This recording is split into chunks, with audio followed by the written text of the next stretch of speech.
Hey guys, welcome into Political Brawl. This is Matt Miller, and Karoline Leavitt just tore a reporter apart for trying to lecture her about demonizing immigrants in America. Let's take a look at what happened. And I quote, leaders also have a duty to preserve the integrity and character of our nation's national identity.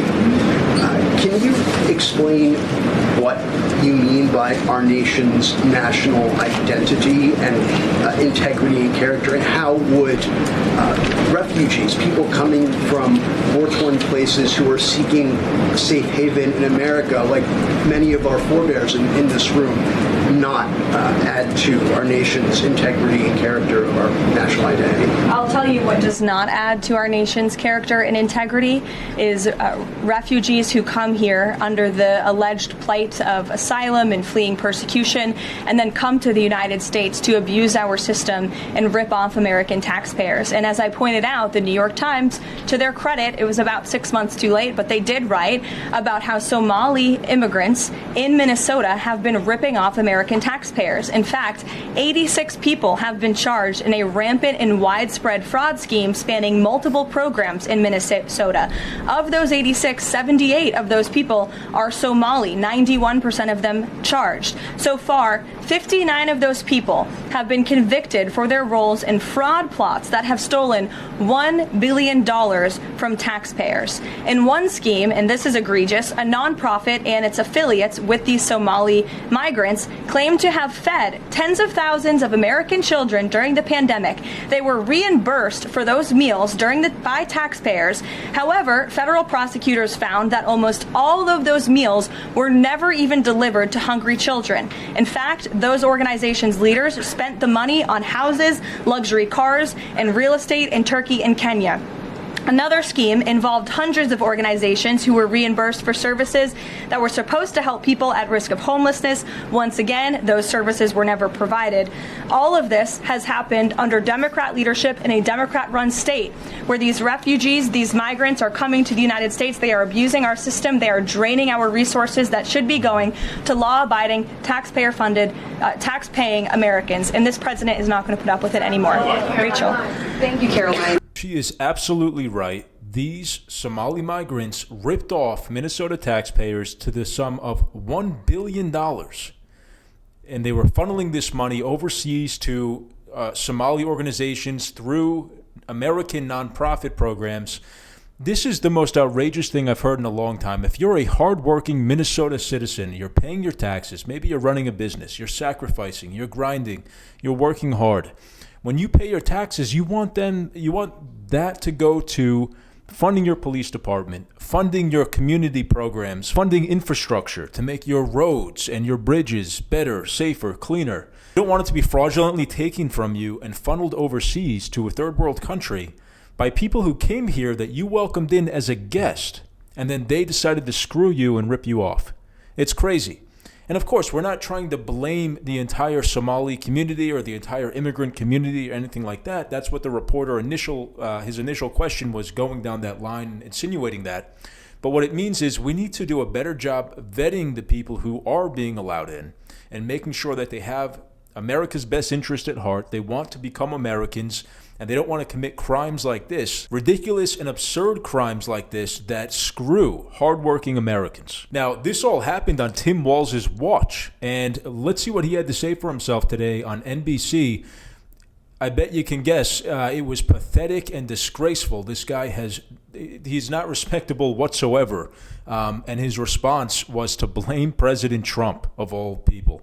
Let's take a look at what he had to say. Speaking of the Somali community, President Trump is targeting them and your state in part. He's citing fraud as the reason for his crackdown.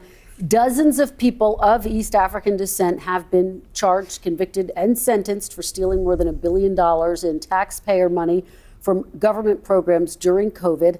As you know, Governor, that is more than Minnesota spends each year to run its Department of Corrections. So I want to give you a chance to respond to this. Do you take responsibility for failing to stop this fraud in your state?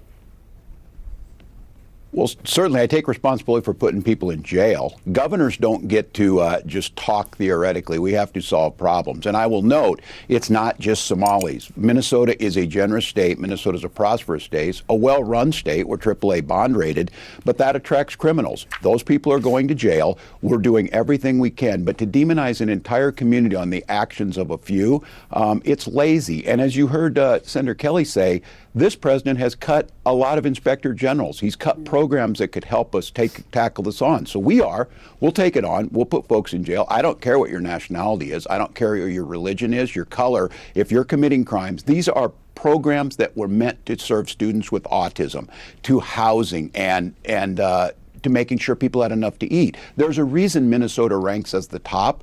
Lowest childhood poverty, best place for children to live.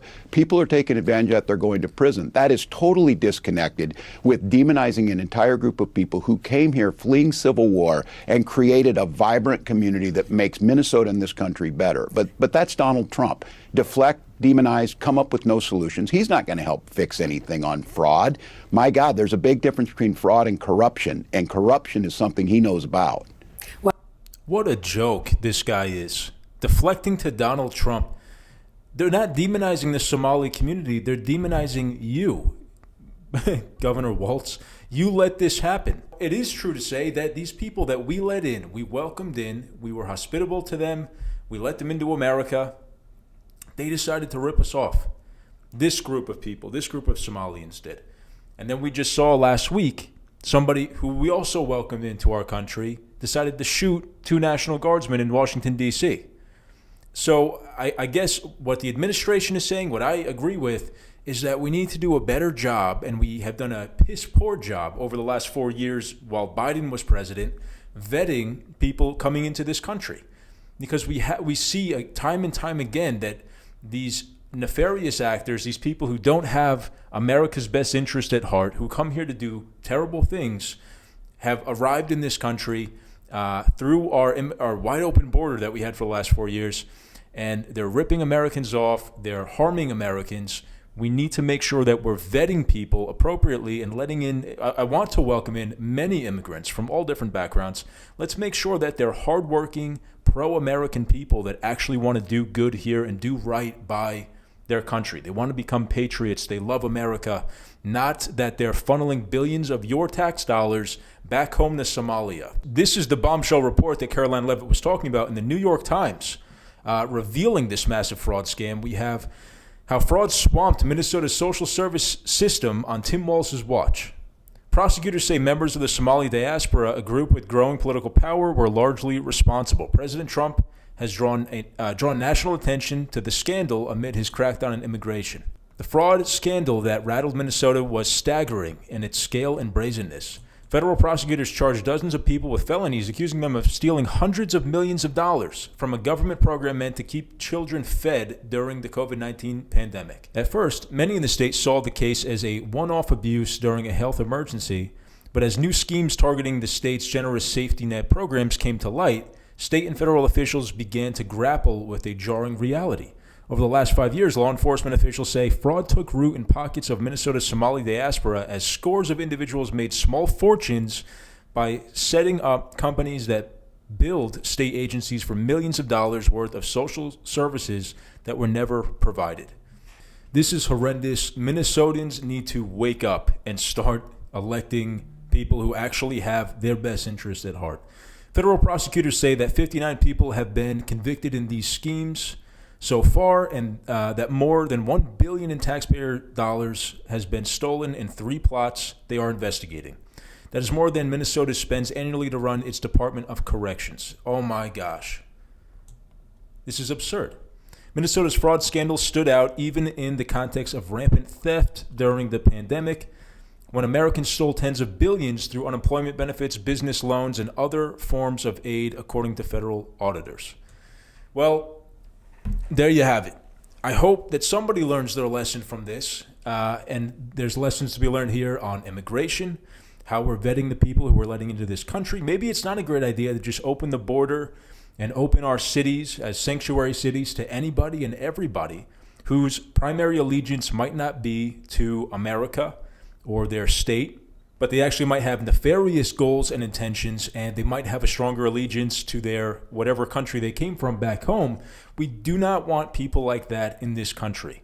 When you become a naturalized citizen, you swear an oath to the United States of America. You're not supposed to think of yourself as a foreign person anymore. You're supposed to think of yourself as an American.